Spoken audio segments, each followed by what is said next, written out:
I was gonna say Robbie Anderson did okay, but he's in jail, or he at least got arrested and was in jail.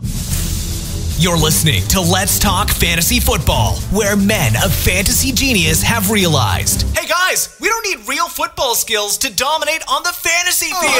Yeah. So slap on your pads and grab your helmet. Shit's about to get real. Ladies and gentlemen, I am here to tell you that you are back for another edition of Let's Talk Fantasy Football, and it's with the Voncast. It's me, the D.O.N, Don Chrisman, here with your fan favorite, Vinny Gonzalez. Vinny, how are we doing tonight, dude? Pretty good, man. It's pretty early for a Voncast in the season, but might as well hit our stride now. Yeah, dude, we are not drunk enough for the Voncast. Not at all. Everything that no one's anticipating, especially us, the two most aimless of all. So that's who's here. First, we just want to do a quick shout-out to ViewPick. It's the revolutionary app that allows you to play fantasy football live while watching the game on TV. You can predict the plays, the result of the play, and literally play fantasy football. You can sign up for the beta now by going to letstalkfantasyfootball.com/viewpick. What we're going to go over for this podcast is we're going to go over the first half of the AFC East preview with some NFL news. For this one, we're going to do the Jets, which I know you're all excited for. And we'll follow that up with the Patriots. Don't forget, you can get us on Android and iOS apps now live. letstalkfantasyfootball.com/Apple and letstalkfantasyfootball.com/Android. First off, let's start it off with the New York Jets, man. Yeah, starting this podcast off the way it'll be, a complete dud. A complete dud. I know not only were you not anticipating the Voncast, but I'm sure you were not anticipating starting off with the New York Jets. We might as well just get it the fuck out of the way, and at least we're hitting the Patriots in the same cast, so that'll have some value. The first division of this year, and it's going to be the Jets that we started off with too. It's the right way to hit it. All right, man. I know we've hit a few going into ADPs because that's what we've kind of tinkered with to start off our fantasy season on Let's Talk Fantasy Football. You've heard the names of Bilal Powell, Matt Forte, but we're going to kind of go through a few here as well. But overall, Vinny, we have here that it's a fantasy wasteland. Do you have anyone that you think is worth having on your roster with the Jets to be looking forward to? For me, not really. I mean, we listed some of the guys here, like you just ran down, and it's so hard to predict how guys will do on bad teams because there's no stableness to a bad team, and we overestimate they'll be passing all the time, so maybe Quincy Enunwa will be good, or maybe Bilal Powell will catch a lot of passes. But sometimes they're just so fucking bad that they don't even have any value, at least consistently throughout the fantasy season. Yeah. So I try to avoid stuff like this, and I try to temper people's expectations with what they're saying. And we've been victims of this too in the past, but hopefully we're learning from our mistakes. At least I'd like to think so. So hopefully we can correct a few of those, at least for the Jets here. Yeah. Yeah, no, I mean, I think, like I said, we've talked about this. Like Bilal Powell, we saw was going in the 6th round for PPR, 12-team. I haven't checked today. He still is. He's actually going on the 2nd pick in the 6th round. Okay. So that's where he's landing. So I think we came to the consensus that that's fine. We're okay with that. He's going to be the primary guy. So that's cool. But we've also hit Matt Forte, who's in the 9th round, I believe in. Yeah, he's 4th pick, 9th round. 4th pick, 9th round. Okay, so I think me and you were the ones that said kind of stay away from Matt Forte, even if you see him on the 9th round, because you don't know what his longevity is going to be this season between what his real role is, him being an aged back, them kind of sucking, so why use him or waste him, I guess. I don't know. So, yeah, it's kind of like a why bother for Matt Forte. Like for him personally, it's just like he's in the worst situation he's ever been in his career, and it sucks because he's great. And he showed he had some juice left last year, at least for the first half of the season. But now it's like I kind of hope he just gets traded, which when I was researching, I was like, man, what if Matt Forte goes to a different team like during the season? I thought that was pretty interesting to think about, which kind of makes me – I mean, it's completely out there, but if that were to happen, people that gambled on Matt Forte pretty late in the draft as kind of like a whatever flyer because he's at least guaranteed to get something, it was pretty interesting to think about, but that's extremely like more on the unlikely side than anything. Yeah, yeah. I'm trying to see here what else is in the 9th round that, you know, I kind of prefer over like a Matt Forte.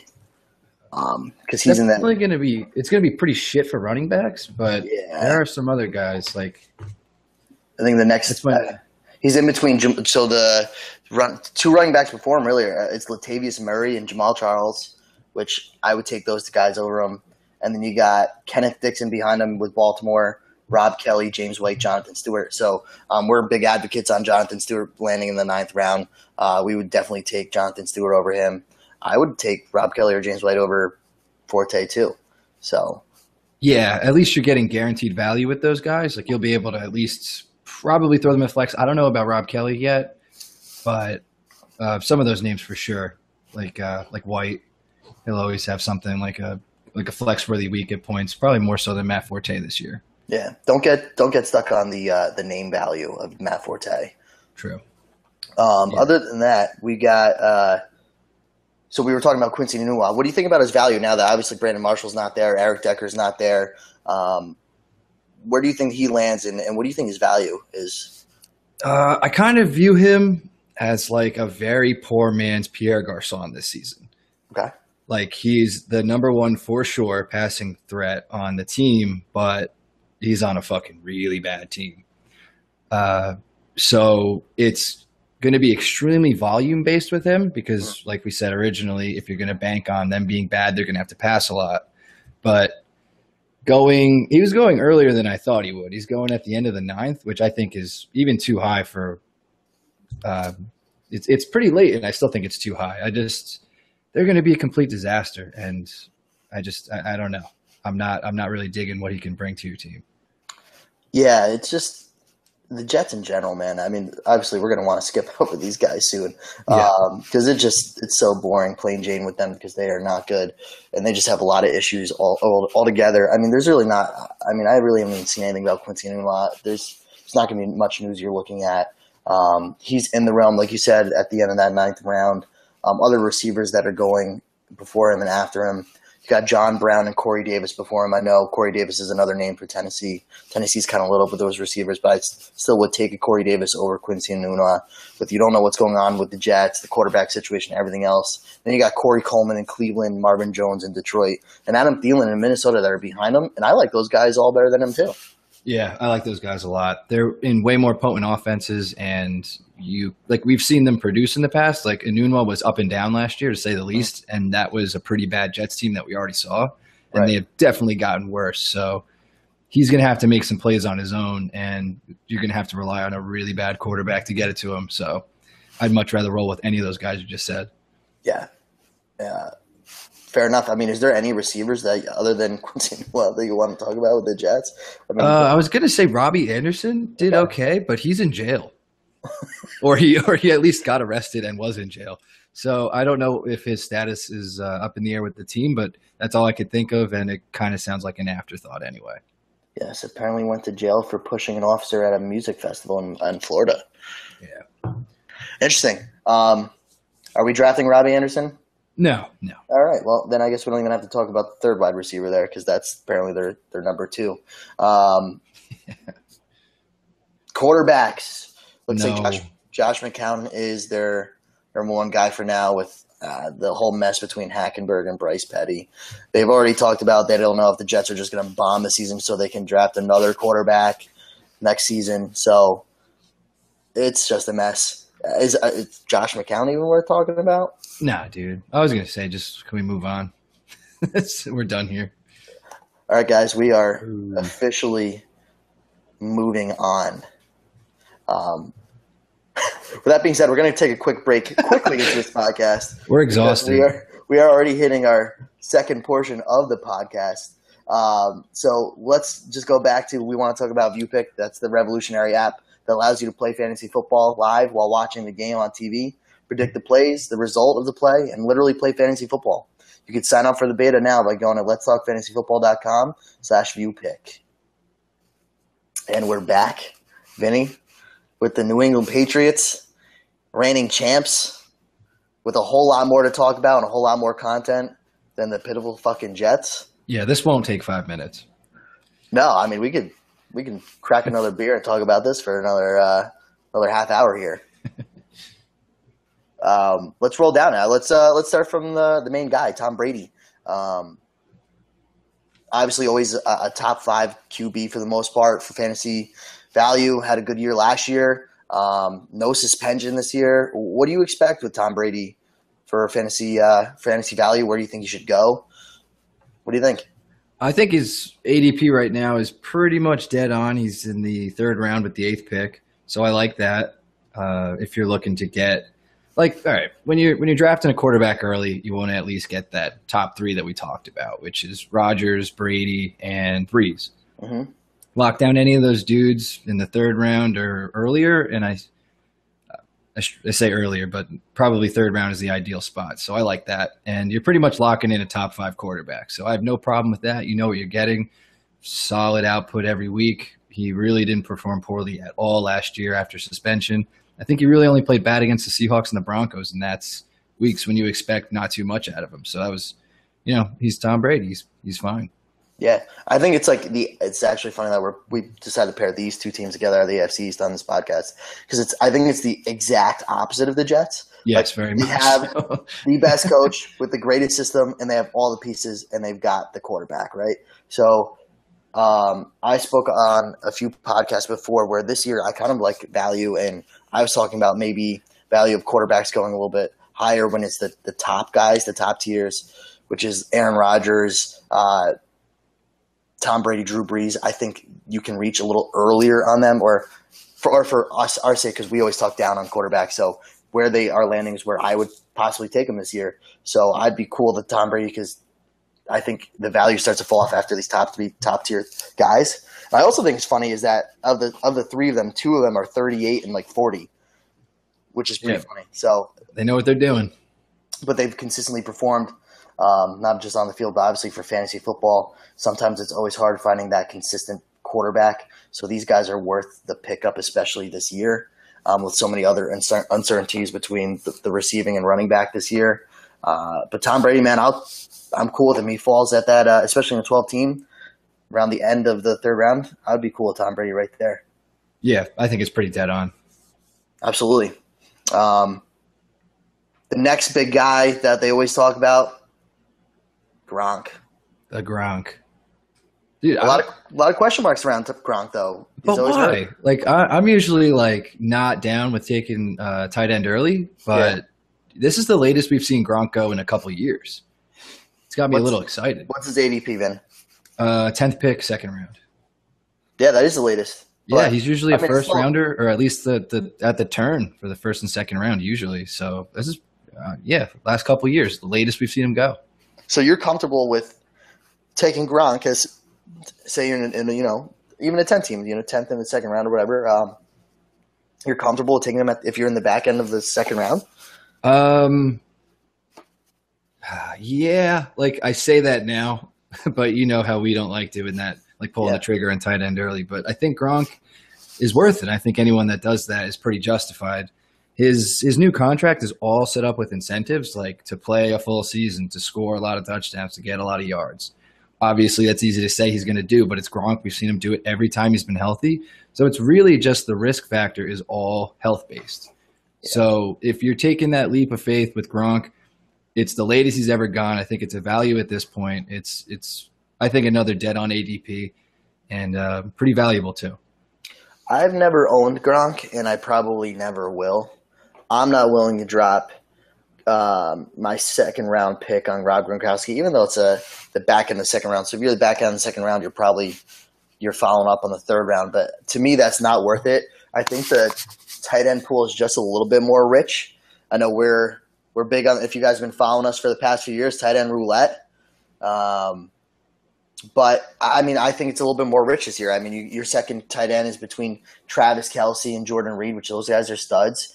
But I think you can even fall into the next, tier of Greg. There's Greg Olsen. Jimmy Graham looks back to form. Tyler Eifert's a stud in Bengals, and he should be healthy. And then Delaney Walker's been solid for the past few years. And then I'm higher up on Martellus Bennett because I think he's going to have a great year in Green Bay, and he's the 8th tight end going off, and he's going at the end of the 7th. That's a whole 5 rounds later. And for the uncertainty of Rob Gronkowski being hurt all the time, True. You can go 5 rounds later and get a Delaney Walker, a Tyler Eifert, Delaney Walker, Martellus Bennett, and still get – that's a good tight end 1 value where you're going to get consistent play every week. Because I know a big thing with our tight end roulette is there's not a lot of tight ends, and then you have that inconsistent play where you're just playing matchups where these guys you can. And then you got Kyle Rudolph as your 9th one, which is fine, kind of touchdown dependent. But then Hunter Henry's had a lot of great flashes too with Phillip Rivers in LA, and he's the number 10 tight end. And he's going in the middle of the 9th round. So I can't justify going Rob Gronkowski at the end of the 2nd round. Yeah, that was a pretty fair rant, Don. You're making me feel like shit now. Usually my rants aren't fair. No, normally, that one made sense. Full sentences. You had it all. Yeah, I mean, good points. Yeah, I mean, Shrek's normally looking at me on a Google chat, like, giving me the finger, like, hurry up, Don, like, shut the hell up. But I appreciate that, Ben. Thanks, man. Shrek isn't here tonight, man. It's just me and you, buddy, and we're rocking the podcast. Whoa. Internet problems, man. Problems. His internet problems, sure, whatever. Shrek didn't want to hang out with us tonight. That's fine. But you have it here. I'm a big fan of Gronk. Don is a big fan of a lot of the other tight ends going after in the probably 6th to 9th round, right, Don? Yeah, I just think it's more logical. I think you could get your bigger players in those front end of the round, and then worry about a tight end. And I mean, the next 5 rounds, you have these guys that are number 1 tight ends that have big roles with their teams. Yeah. So, all right. So basically, 2nd round too pricey for a tight end. Yeah. No matter who it is. It's just not And I mean, when we were doing articles on the website before we stopped doing that because we're too lazy, / we don't have time. One of my articles was Jimmy Graham's value when he was, they were debating him or Rob to go for, first tight end off the board. I was like, right. Dude, there's no way that I'm going to take Jimmy Graham at like the end of the 1st round or beginning 2nd. And I was getting ripped on. But then look what happened. It's not what. No. Like actually. Someone actually read the article outside of LTFF, which is crazy too. Yeah, right. They're like, Don, you're an idiot. And I was like, yeah, that's true. But anyway, bottom line, that's our thoughts on Gronk there. Newest addition, and one of my favorites for the past few years, Mr. Brandon Cooks. Yeah. I know you're excited, Don. You love Brandon Cooks. Well, I haven't said anything yet this year, but you go ahead, and then I'll follow on that. I'm just trying not to get too excited. It's Tom Brady getting a new plaything in the offense, and it's not. It's just he's boomer bust. Like he was boomer bust with Drew Brees, who I think has a better deep ball than Tom Brady. I think I could say that. Oh well, absolutely. Yeah, and I can't. It's his ADP is 2nd pick, 3rd round. I can't justify doing that for a boomer bust guy. He's got like I'd rather have Deshaun Jackson, who's going way later. Same kind of threat, a little older, obviously, but they're very comparable, and I think people are kind of forgetting that Brandon Cooks disappears in games sometimes, and it's a really heavy price to pay for like name value for one, Brandon Cooks, and team value of the Patriots being so good. So I think people are overlooking a lot of stuff, especially his fucking price. That is huge to pay. I'd rather have a lot of guys that might shock a lot of people. Like I'd rather have Demaryius Thomas. I'd rather wait for like Terrell Pryor later, stuff like that. I'd like Doug Baldwin, of course, who's actually going before him, but just getting like the idea of the dudes that are going around him. We'll see, I think, way more target volume. And I think they'll be more involved in the offense, which is weird to say, but Brandon Cooks is already plugged into that oversaturated Patriots offense. So it's too pricey for me. I like Brandon Cooks as a player. It's just not fantasy friendly right now. Yeah, I think that's fair. I'll play devil's advocate. And I think it's funny because you just said, people get caught up on the name of Brandon Cooks, and that's why they have the value. It's kind of funny, though, because we've seen Brandon Cooks really not do anything that valuable fantasy-wise in the past 2 years, and he already has that big name because of his dude, talent, right? It's talent, and he's a week winner. He will go the fuck off. I'm not saying he will do that a couple times this year, and he'll win people weeks. But you don't pay for like a boomer bust guy that early. And it's funny because I'm known for my only liking players that are consistent, but I've always liked Brandon Cooks. And he's burned me. He burned me last year in a few leagues. Well, luckily, they were leagues that I really didn't care as much about that I had him in.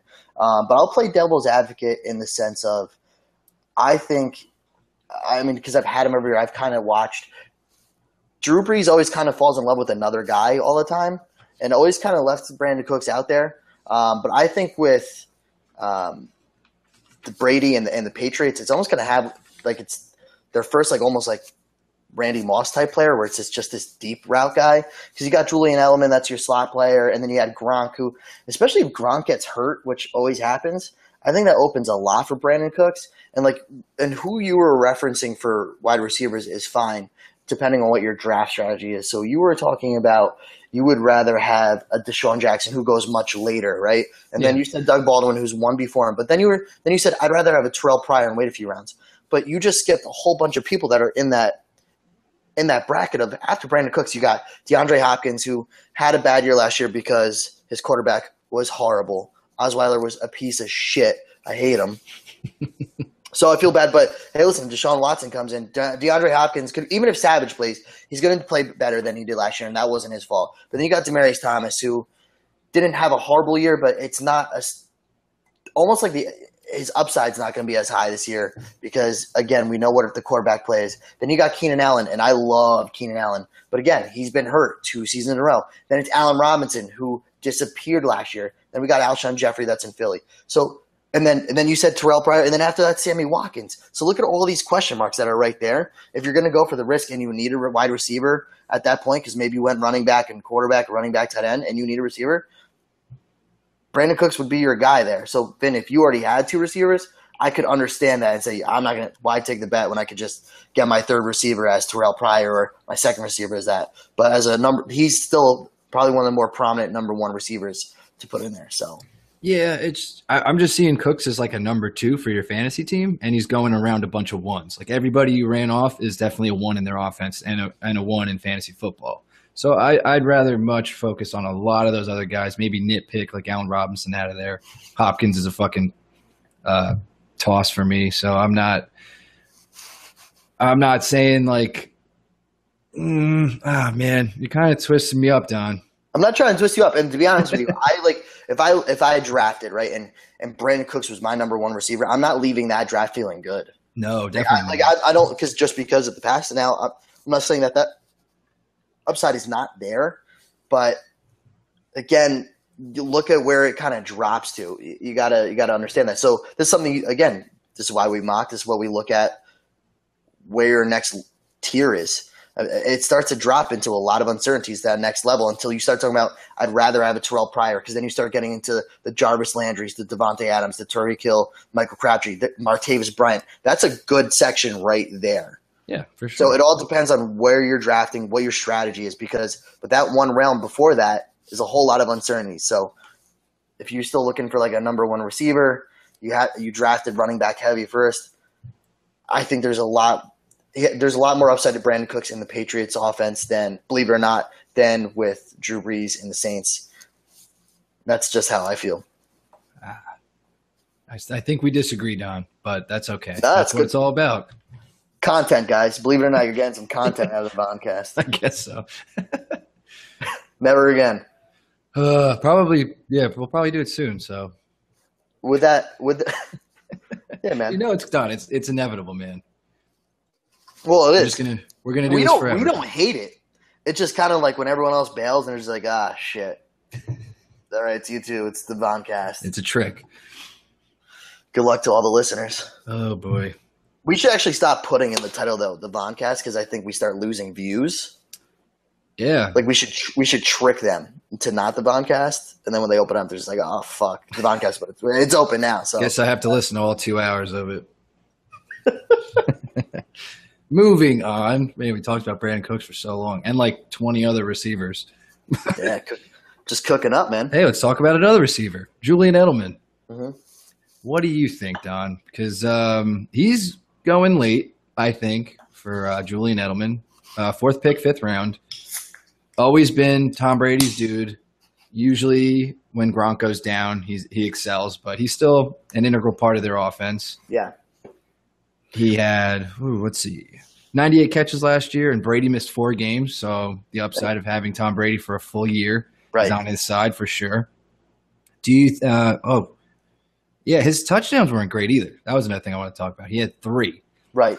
Over and under 3.5 touchdowns for Edelman this year. I think over this year. I agree. I'm thinking somewhere like 5 at least. Maybe more. Possibly more. But yeah, I think it's justified, and I think it's kind of leaning out for Edelman to be a value in drafts, going like kind of in the middle of the 5th round. Yeah, I mean, the funniest thing too is it's not just really receivers that take away touchdowns from Julian Edelman. It's like the James Whites that take away touchdowns because they love their little and they just love their pass catching running backs like all the time. James White and D.O.N. Lewis, my man, thank you. You got it. So these are guys that take away from it too. So the funny thing with Julian Edelman is I've actually never owned Julian Edelman in any league ever. So I always don't know how to really grade Julian Edelman because I'm always watching him this guy's really good, but I never know how to judge his fantasy value. But where he's landing, like you said, is the fourth pick in the 5th round, which I'm cool with because he's right after that realm of where we talked about if you want to wait a little bit and you hit the Jarvis Landry, Devontae Adams, Tyreek Hill, Michael Crabtree, Martavis He's Brown. he's at the bottom of that list, and then he's right after it, yeah, because then it's Golden Tate, which I would take Julian Edelman over Golden Tate this year. For sure. And then it's Larry Fitzgerald, Jameson Crowder, Brandon Marshall, Willie Snead. And I would take Julian Edelman over those guys too. Yeah, so, I think you have to. Don, you said you haven't owned him. When I had him for 1 year, and it was pretty much you loved him 1 week, and then he got you a mediocre week, but he never duds on you. Very rarely. I know everyone will have their shit game, but very rare. He was pretty consistent, which you love. Mm-hmm. No, exactly, which is funny. And then especially with PPR, if you're in a PPR league too. Yes, absolutely. That's where his value goes up more as well. Because again, he might not get all the yards or the touchdowns, but he's going to get a lot of passes thrown to him. That's Brady's guy. So I like him where he lands. I mean, I would say that whole 4th round receivers are a really good value. If you're going to go receivers, I think the 4th round is a good time to go snagging receivers as well. It's interesting Julian Edelman there in the 5th. We could probably do this in another podcast, but when you're looking at the 4th round, that's probably going to be the round that fucks a lot of people up because I think that's kind of a get your guy round, and people will start taking outside of ADPs or whatever you're looking at. So be wary of the 4th because there are some preference players out there that are definitely going there. Yeah, I mean, and on top of that though too, when you're doing draft strategy as well, if you're one of those that wants to go receiver heavy, like a lot of us wanted to do last year, just remember there is that 4th round of some really good receivers. So maybe if you want to get top tier running back before that, you got some hope here in that 4th round. Yeah, and if you miss out, Julian Edelman will bail you the fuck out in the 5th. Yes, before everyone else starts getting shitty. Exactly. Moving on to the other receivers, I don't think we really need to talk about them other than mention their names and they exist. Chris Hogan, Malcolm Mitchell, Danny Amendola. They added Andrew Hawkins, which I thought was interesting, but he'll probably get cut or something or play special teams. But those dudes are there, and I think the only one getting drafted is Hogan, way late. Yeah. He's basically free. Yeah, they like Hogan. They always talk him up, so I think and I think he's one of the last receivers to be grabbed, and it's the very end of the 14th round, which is fine if you want to go a flyer, especially with health issues on the Patriots between the Gronk and possibly Edelman, and Amendola is always hurt. So Chris Hogan can get value. They like him a lot. So if you want a flyer, cool, you're not paying shit. And then there'll always be some kind of Malcolm Mitchell truth. They're expecting him to have a huge breakthrough season. So do whatever you want. It's the fucking 14th round. You can do whatever. Yeah. This is the confusing part, Don. the Patriots backfield. Well, I actually want to hear what you think because you're always the one talking about the fuckery. It is a fuckery. It is a fuckery. It's a fuckery. It's a mockery. It's disgusting. Bill Belichick hates us. But, dude, they added. Well, yeah. Let's go through it. Let's go through it nice and slow. Is it you that put the fuck, marry, and kill with the the running backs? It's kill, fuck, marry, kill because there's 4 of them. So we could play Don. Oh shit! You can go first. All right. All right, fine. Kill, fuck, marry, or kill. Mike Gillislee, D.O.N. Lewis, James White, Rex Burkhead. Go, Don. I'm killing Rex Burkhead. Good for you. I'll play. We'll play together, Don. Let's play together. And then I will. Ooh, I think I will. I don't know. I'm in between. I think I'll fuck Mike Gillislee. See, I'm going to split with you there, Don. And I was going to go marry Mike Gillislee because I think he. Oh no, I'm killing him. Oh, you're killing Mike Gillislee. Yeah, I'm going to try and kill this hype. I do not. I don't like the hype that he's getting because people think he's going to jump right in and play the blunt role. Yeah, I think this is going to be fucking round robin. I think D.O.N. Lewis and James White are the ones that are going to be catching all the passes and everything, and I just don't trust them to run their offense with a blunt-like person without blunt. Well, see, that's where I agree. But I'm saying fuck him and not marry him because I think Mike Gillislee is going to start off hot, and then Belichick's break your heart, do his like wizardry, and then be like, and just completely shun him for no reason, and then it's going to be all the rest of these guys running around. So yeah, that's why I'm killing him. I don't want to. I want to feel the joy. Yeah, I just want to bag him, bag him, tag him, get rid of him, So Mike Gillislee, have him for a few weeks, and then see you later because your value's going down. And then I'll marry, believe it or not, James White. I'll marry. Yeah, I was going to marry James White, and I was going to fuck D.O.N. Lewis because interesting. Yeah, D.O.N. Lewis will get you a couple. He's fuckable. Yeah, exactly. Very fuckable. He'll get you those bang bang weeks, and you'll be like, "Thanks, D.O.N. Lewis," but I'm going to do something else the next couple weeks. Yeah. Well, I'm going to kill D.O.N. Lewis because you just don't know with his health too. It's not a major concern because it was just 1 year, but I think they really like James White, and I think that's going to push D.O.N. Lewis out, and it's going to be the James White, Mike Gillislee show. Combo. Yeah. I mean, again, there's always fuckery, so we're not sure. There's a lot of fuckery. I think we're agreeing that James White is probably the safest out of the 4 here, and I think that how Gillislee's going high if that's what you're wondering. No, actually, ADP. But why don't you go over that because that's fantasy content first, and then I'll tell you what I was wondering about. Something not fantasy relevant. Let's get a little relevant with everyone here since they already heard who we're going to kill, fuck, marry, and kill. Okay, well, yeah, I'll just go through all of them with their ADPs, and then we can just further discuss who we're going to fuck, kill, marry, and fuck. Oh, sorry, kill twice. Yeah. There's 4 of them. Right. You can only keep 2. Mike Gillislee, 5th pick, 6th round. D.O.N. Lewis, 8th pick, 13th round. James White, 12th pick, 9th round. Rex Burkhead, 2nd pick, 14th. So Mike Gillislee, pretty pricey in the middle of the 6th. Yeah. D.O.N. Lewis, pretty cheap for where you get him, basically free. Rex Burkhead also basically free. And James White is sitting at the value point around the 10th round. Mm-hmm. Which is fine. Especially, again, another person that's got added PPR value. I kind of just want to go into this because we've tailed off. Actually, first, before I lose my thought there, what I was thinking about is, so I feel like Shrek every time the Voncast happens is like, what am I going to open up to and what do I have to edit? I feel like once he hits this point, he's going to be like, oh my God, I don't even have enough bleeps to bleep out what the fuck they just did. He might. The segment he might not is probably. This might not even be posted. This might get cut, and we just never talked about the backfield. So it's good content, though. Keep it, Shrek.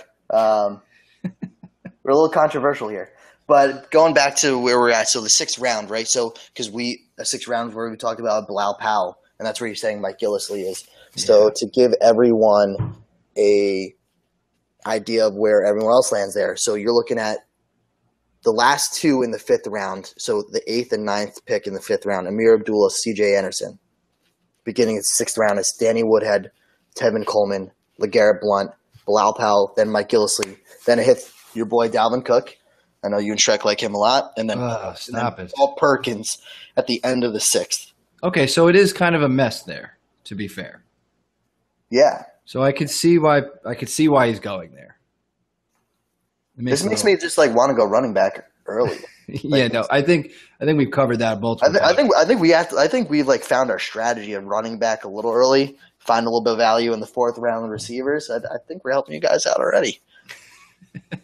Fuck the 6th round of running backs. Yeah, it's not cool. So all right, I feel a little bit better knowing after reading those guys off. Yeah, I mean, I would play on Mike Gillislee over Bilal Powell or Dalvin Cook or definitely Paul Perkins. Yeah. Well, at that point, I would just look to a different position. Like that's when you were talking about the tight ends that are going around there. There's a ton of wide receivers still going around there. So depending on what you're trying to do with running back, clearly Mike Gillislee has the upside. Or what you have. Right. Yeah. Because it gets kind of Lucha over here, a little Lucci. It does get a little Lucci, Don. So basically, you're taking him for the sure leap of faith that he will be LeGarrette Blount. Yeah, or you can wait all the way to now because Jonathan Stewart's the 2nd pick of the 10th round. Right. Well, we're all about Jonathan Stewart. So, I don't know, Mike Gillislee. It's up to you. I'm okay with the mid 6th round because that seems to be the flyer round of running backs. But as Vinny always says every year, it's just and it really is. It's a fuckery. You never know what Belichick's going with. One, he's always quick to put someone in the doghouse if they fuck up once.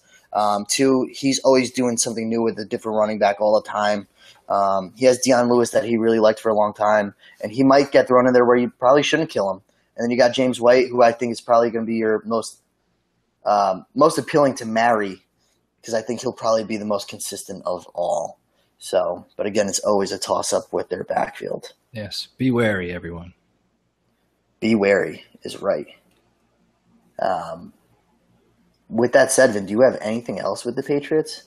Real quick, just to mention, we don't have to get into it because we're wrapping up here, but D.O.N. Allen is on the team. Oh, is he? Yes, but I figured since Gronk is, D.O.N. Allen might be a thing if Gronk goes down. Let's just say that. So would you be cool with grabbing D.O.N. Allen as a handcuff if you pick up Gronk? No, God, no. Dude, I don't even like handcuffing running backs, let alone a tight end. Yeah, but we've seen it work, especially with Martellus Bennett. If you had Gronk, that didn't really work. It wasn't that bad. It wasn't great either. Yeah, D.O.N. Allen's not that bad of a tight end though. But again, no, he's not. I'll stick to what I and listen. You can play the tight end roulette at that point, but I'll stick to what I spoke about earlier, and the only rant that Vinny approves of with the tight ends. That there is a lot of good tight ends this year, or more playable tight ends, and with that have more of a role play with their teams, and you don't really have to worry about going for those good bottom barrel guys or going really high for Gronk. So, but with that being said, we're going to close up the first part of the AFC East preview. It's been the fucking Voncast. You're all welcome, especially you, Shrek. I hope you get that internet back up soon. With that being said, make sure to get the apps. Let's Talk FantasyFootball.com/Apple or Let's Talk FantasyFootball.com/Android. Review us on iTunes. Give us 5 stars, 1 star, especially if you're rating me. Most importantly, start mocking, especially what we've talked about with where the value is going. Check that out. And what we'll have next is the Patriots and Bills coming up in the part 2. Dolphins. Oh, that's right. We changed it up. The Dolphins and Bills. We wanted to make it a little bit more interesting because the Dolphins and the Jets would have been fucking boring. With that being said, Finny, we'll see you on the second part. I am the D.O.N. and we will catch you on the flip side. This has been Let's Talk Fantasy Football. Thanks for listening.